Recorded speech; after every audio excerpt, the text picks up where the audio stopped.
Lockdowns, mask shaming, curfews. Some of the things Americans have become far too familiar with over the past 9 months. And with case numbers rising in some states, government leaders aren't wasting any time imposing more tyrannical restrictions. Here's a look at some of the most recent ones. California Governor Gavin Newsom issued a month-long curfew. New York City public schools closed yesterday as Mayor Bill de Blasio warns Governor Cuomo that he's about to close indoor dining and gyms as well. Plus, the CDC is now begging Americans to avoid Thanksgiving travel after their holiday guidelines urged us not to sing, listen to loud music, or drink alcohol to, quote, prevent the spread. But is it really time for another panic shutdown? Our next guest says absolutely not. Let's bring in Bill Spadea. He's the radio host on NJ 101.5 and former host on Fox TV. Bill, great to see you, man. Hey, Buck, great to be with you. Thanks for having me today. What a world we live in. It's crazy and getting crazier, unfortunately. So let's just start with this. You're in New Jersey. I'm here in New York. We're in two of the worst hit places. And as I've been telling my radio audience from the very beginning of this, what you see them trying in New York, they're definitely going to try in other blue states across the country. Yeah. It's just a matter of, we're kind of the vanguard of the lockdown, if you will. Sure, or we're at the tip of the spear of the crazy. And then in any cities, even if you live in Dallas, people think, oh, I live in Texas. So I think what happens here in New York and New Jersey has big implications for everybody else. Yeah. What do you see happening right now? Just talking about schools. New York has shut down schools, and we have the director of the CDC, Redfield, telling us this. Play it. Our big threat for transmission is not the public square.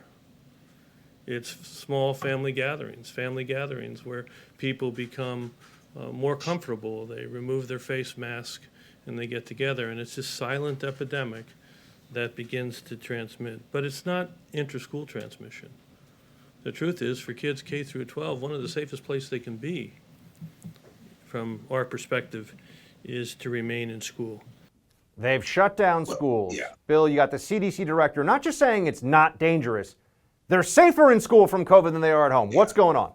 Well, remember, Redfield is also the same guy that said that the mask that we know has mesh openings that are 100 times larger than the virus. He said they were actually safer than any future vaccine. So his credibility is shot, I think, to begin with. But the most important thing here is that we have concrete examples that not only are schools safe, but look at what has happened across the world. Look at Sweden, 1.8 million school-age kids between the age of 1 and 15 all stayed in school and daycare throughout the entire pandemic, even at the height in March and April, and no one died. So he's right about one thing, but the actions don't follow their words, because this is an all-out assault on our way of life. This is shut Americans down, keep them isolated and quiet. If we were really listening to the science, the reality is you obviously would not be wearing a mask in your own home. We would be encouraging people to get out to the gym. And as far as the CDC suggestion about not drinking alcohol, didn't we just learn that mouthwash may be a killer of COVID?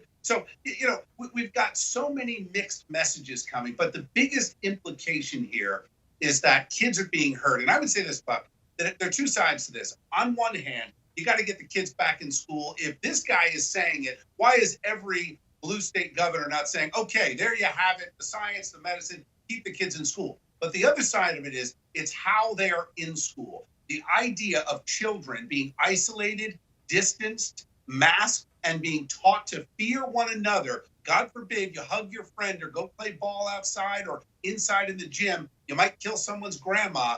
This is a horrific mental assault, an emotional assault on these kids. It's bad stuff. So in my opinion, get them back in school, but only if we can do it the right way.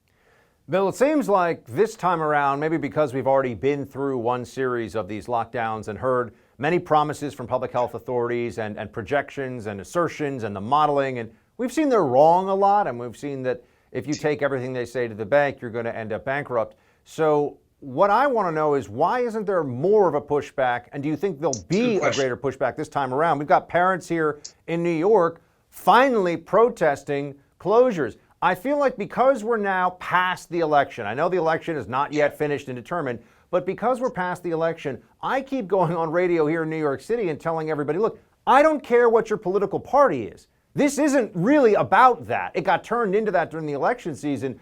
Anybody who looks at the data, Democrat or Republican, should know that schools are open. We got parents, for example, who are finally protesting. Do you think we're going to see more of this? Do you think people have had enough? I do, and I'll give you a great example.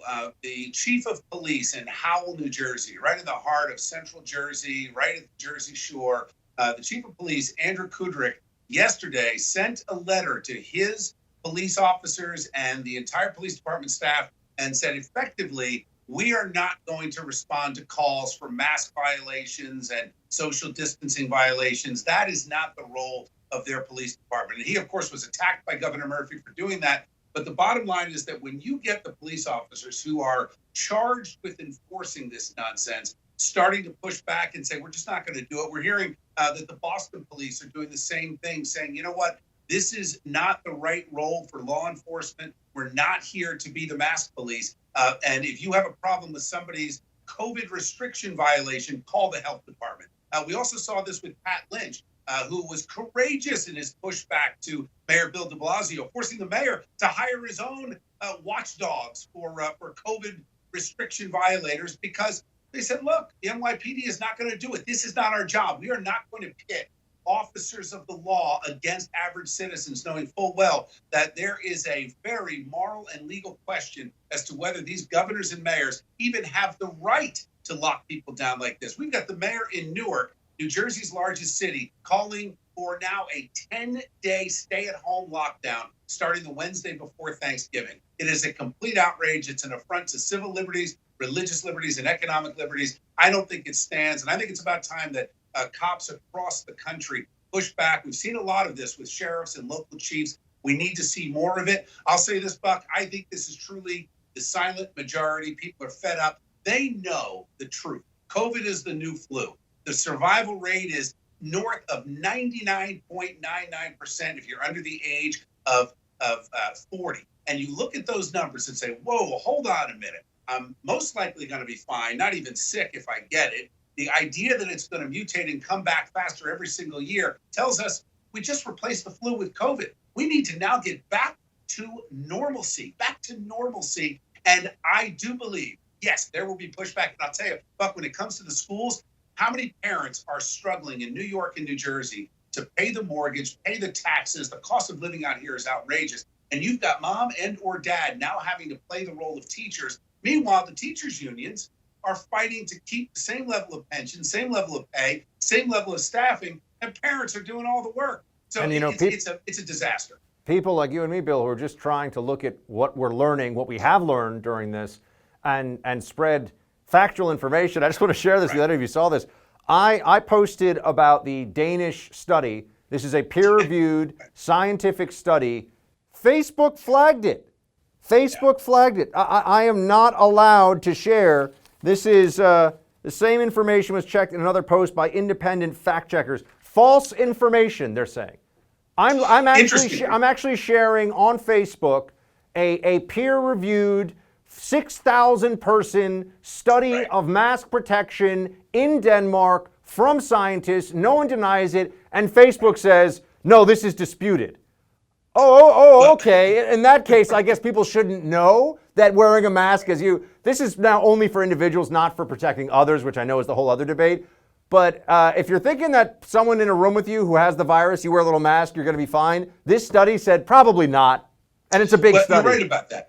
It's a big study. I'm glad you mentioned the number, right? 6,000 people participated in this study over 30 days. And then you compare that to the Pfizer numbers for this vaccine they're potentially going to roll out. And I understand it was a 94-person sampling. So, and nobody is criticizing Pfizer. They're going after studies that don't fit the narrative. The reality is we've talked about this ad nauseum for the past few months. You've done it. I've done it.